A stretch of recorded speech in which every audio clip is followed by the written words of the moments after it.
Blocking someone is not immature. It's digital hygiene. You feel guilty because you think you owe them an explanation. But access to your life is a privilege, not a right. Here is the first reason you must block them. The energy vampire. You know the type. They call when they need something. They text when they're bored. They show up when they want comfort. But when you need support, they disappear.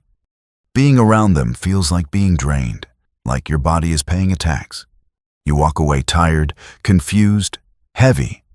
And the tricky part is, they don't always look bad. Sometimes they are charming, funny, even kind, for 5 minutes. But kindness that comes with a bill is not kindness. It is a trade. And if every exchange leaves you smaller, that is not a relationship. That is a leak. Blocking is how you stop the leak. Not because you hate them, but because you finally love your own energy more. Now, point 2, the cycle of disrespect. Disrespect usually doesn't start as a punch. It starts as a small push. A joke that cuts. A late reply when they want power. A boundary they test just to see. A promise they break and then laugh it off. And you tell yourself, it's not that serious. But here is the psychology. What you tolerate becomes the rule. Every time you forgive the same behavior, you teach them a lesson. You teach them, I will stay even if you treat me like this. And the brain learns patterns fast. If they learn they can disrespect you and still keep access to you, why would they stop? Blocking breaks the pattern. It is the first real consequence. It is the first moment you say, this is where I end. Some people only respect distance, not words, not explanations, not tears, distance. So if you've already explained yourself 10 times and nothing changed, stop giving speeches to someone who uses your words as a doormat. Blocking is not cruelty, it is clarity. Now, point 3, the sunk cost fallacy. This one traps good people. You say, but I've known them for years, or we've been through so much, or they weren't always like this. And that last one is the most dangerous, because you start dating a memory, not a person. Here is the truth.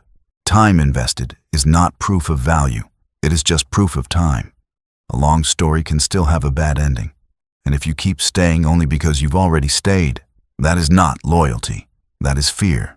Fear of starting over. Fear of looking like the bad guy. Fear of admitting you chose wrong. But you are allowed to change your mind. You are allowed to outgrow a connection. You are allowed to stop watering a dead plant. A lot of people don't need another chance. They need less access. Blocking is you choosing the present over the past. It is you saying, I will not keep paying for yesterday. Now let me say something clearly. Blocking is not for winning. It is not a weapon. It is not a performance. It is not a threat. You don't block to make them chase you. You block because you are done chasing peace while someone keeps setting fires.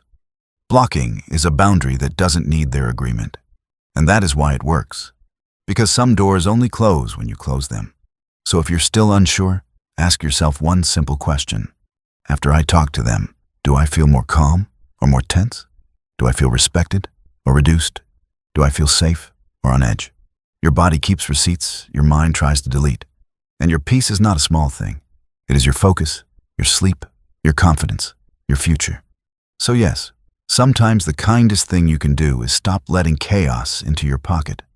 Block them, not because you are weak, because you are finally strong enough to protect what matters. A smaller circle is a peaceful circle, and peace is the real flex.